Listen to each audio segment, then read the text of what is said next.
Property को आधार से link करने की मांग वाली पीआईएल पे आज कोर्ट में सुनवाई हुई है। यह मामला 2019 से कोर्ट में चल रहा है, 2023 आ गया, 4 साल बीत गए हैं और कोर्ट इस पर कई बार नोटिस जारी कर चुका है केंद्र सरकार को, दिल्ली सरकार को, लेकिन अभी तक किसी का जवाब नहीं आया। आज दोबारा फिर से एक बार कोर्ट ने 4 सप्ताह का समय दिया है और होम मिनिस्ट्री को, फाइनेंस मिनिस्ट्री को, लॉ मिनिस्ट्री को, अर्बन डेवलपमेंट मिनिस्ट्री को, रूरल डेवलपमेंट मिनिस्ट्री को नोटिस जारी किया है, दिल्ली सरकार को नोटिस जारी किया है, आधार अथॉरिटी जो है उसको भी नोटिस जारी किया है और सबसे बोला है कि प्रॉपर्टी को आधार से लिंक करने के मामले में आपका क्या स्टैंड है, आप इस पे अपना स्टैंड क्लियर करिए। हमने ये कहा है कि अगर प्रॉपर्टी को आधार से लिंक कर दिया जाए तो कम से कम 5 लाख करोड़ का भ्रष्टाचार रुक जाएगा। आज की डेट में जब हम कोई प्रॉपर्टी लेते हैं, आधार मांगा तो जाता है, लेकिन उस आधार को ट्रेस नहीं किया जाता। पैन मांगा जाता है, लेकिन पैन कनेक्टेड नहीं है। पहली बात तो पैन इतना कारगर इसलिए नहीं हो रहा है क्योंकि पैन जो है फर्जी बनवाया जा सकता है। एक ही व्यक्ति का 5 पैन, 10 पैन कार्ड बना सकते हैं, 15 पैन कार्ड बना सकते हैं, क्योंकि उसमें कोई फिंगरप्रिंट नहीं होता, कोई आँखों का उसमें जो है प्रिंट नहीं आता है। जबकि आधार एक व्यक्ति का एक ही बन सकता है। जैसे अगर मेरा आधार बन गया, मैं अगर दोबारा आधार बनवाऊँगा, असली आधार, तो वो आधार वो सिस्टम बता देगा कि नहीं आपका ऑलरेडी आधार ये बन चुका है, आपका आधार नंबर ये है। जैसे मैं अपनी उंगली लगाऊंगा वो बता देगा कि नहीं आपका ऑलरेडी आधार बना हुआ है। जबकि पैन में ऐसा नहीं है, तो पैन बहुत डुप्लीकेट बनते हैं। इसलिए जो फर्जीवाड़ा हो रहा है, जो बेनामी लेन देन हो रहा है, प्रॉपर्टी खरीदी जा रही है, फार्म हाउस खरीदे जा रहे हैं, गाड़ियाँ दूसरों के नाम पर खरीदी जाती हैं, उस सरकार के पास इन्फॉर्मेशन नहीं पहुँचती है। अगर प्रॉपर्टी को आधार से लिंक कर दिया जाए तो प्रॉपर्टी का रेट, फ्लैट का रेट शहरों में, प्लॉट का रेट, फार्म हाउस का रेट, ज़मीनों का रेट कम से कम 30% कम हो जाएगा। क्योंकि सारा का सारा काला धन, सारी बेनामी संपत्ति, चाहे वो घूसखोर हवलदार है या घूसखोर थानेदार है या घूसखोर तहसीलदार है या घूसखोर नेता है या घूसखोर मंत्री है, जो भी भ्रष्टाचार से पैसा कमाते हैं, जो घूसखोरी से पैसा कमा रहे हैं, जमाखोरी से पैसा कमा रहे हैं या मिलावटखोरी से पैसा कमा रहे हैं या कालाबाजारी से पैसा कमा रहे हैं या नशा तस्करी से पैसा कमाते हैं या मानव तस्करी से पैसा कमाते हैं, किडनैपिंग करके पैसा कमाते हैं, जो भी या बाहर से विदेशी फंडिंग लेते हैं देश विरोधी काम करने के लिए, ये सारे पैसे से क्या करते हैं? फार्म हाउस खरीदते हैं, प्लॉट खरीदते हैं, फ्लैट खरीदते हैं, बंगलो खरीदते हैं।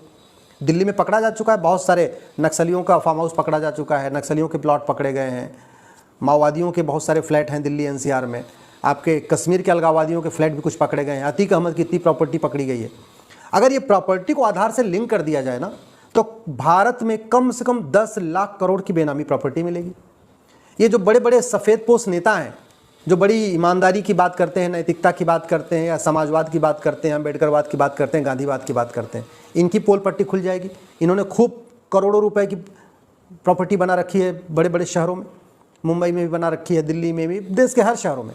ये जितने बड़े बड़े जो भ्रष्ट नेता हैं, जो बड़ी अच्छी अच्छी ईमानदारी की बात करते हैं, नैतिकता की, समाजवाद, गांधीवाद, ऐसी ऐसी बातें करते रहते हैं ना, इन सब ने गर्मी के लिए अलग एक शहर में मकान बना रखा है, ठंडी के लिए अलग शहर में मकान बना रखा है। गर्मी के लिए शिमला नैनीताल में मकान बना रखा है और ठंडियों के लिए गोवा में अपना मकान बना रखा है। 10-10, 15-15 मकान है एक एक आदमी के। इनके खुद के नाम पे नहीं है, या तो ड्राइवर के नाम पे हैं, खाना बनाने वाले के नाम पे हैं, साढ़ू के नाम पे हैं, साली के नाम पे हैं, साले के नाम पे, ऐसे दूर दूर के रिश्तेदारों के नाम, ऐसे ऐसे लोगों के नाम पे फ्लैट है, मकान है, फार्म हाउस है, जो वास्तव में कुछ नहीं करते। तो जैसे प्रॉपर्टी को आधार से लिंक कर दिया जाएगा कानून के जरिए, वैसे सरकार को पता चल जाएगा, अच्छा भाई जिसके नाम पे ये फ्लैट है इसकी कमाई तो कुछ है ही नहीं, ये तो नौकरी भी नहीं करता, धंधा व्यापार भी नहीं करता, इनकम टैक्स भी नहीं देता, फिर ये फ्लैट कैसे खरीद लिया, फिर प्लॉट कैसे खरीद लिया, बंगलो कैसे खरीद लिया, तब पकड़ में आएगा।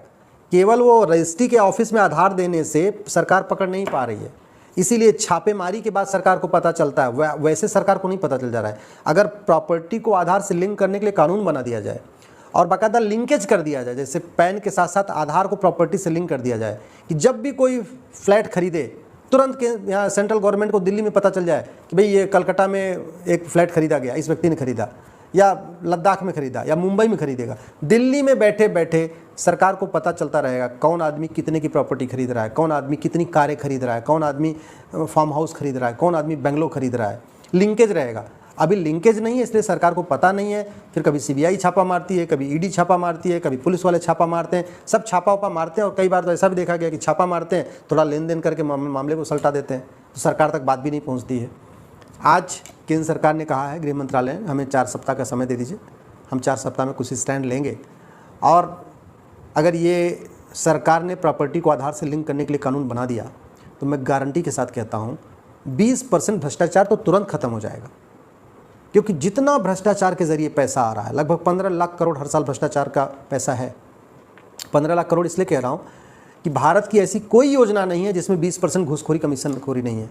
चाहे वो सड़क का टेंडर हो, स्कूल का टेंडर हो, हॉस्पिटल का टेंडर हो, हाईवे का टेंडर हो, एक्सप्रेसवे का टेंडर हो या एयरपोर्ट का टेंडर, जो भी काम है 20% कमीशन तो आप भी मानते हैं, कम से कम 20% तो है। कुछ राज्यों में तो 30% 40% भी है, लेकिन 20% तो है।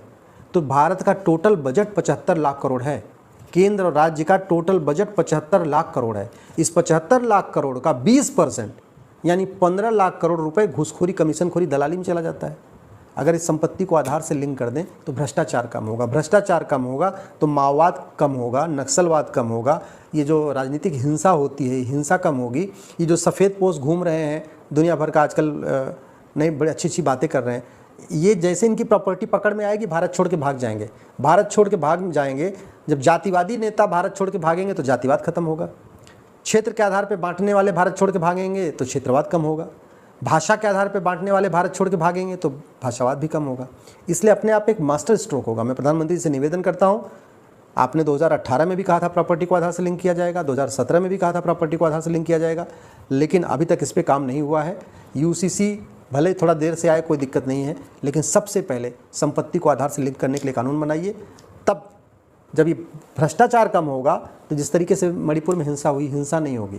मणिपुर में जितने अलगाववादी हैं वो भी पकड़ में आएंगे और कितनी उनके पास प्रॉपर्टी है। कश्मीर का अलगाववादी आराम से पकड़ में आ जाएंगे। ये सफ़ेद पे उस नेता जो आजकल घूम रहे हैं इधर उधर नए नए एजेंडा बनाते हुए बातें करके गठबंधन बना रहे हैं, ये भी पकड़ में आ जाएंगे। तो भ्रष्टाचार पे कार्रवाई करिए। भ्रष्टाचार खत्म होगा तो जातिवाद, भाषावाद, क्षेत्रवाद खत्म होगा। भ्रष्टाचार खत्म होगा, संपत्ति को आधार से लिंक करेंगे, मिलावटखोरी खत्म होगी, कालाबाजारी खत्म होगी।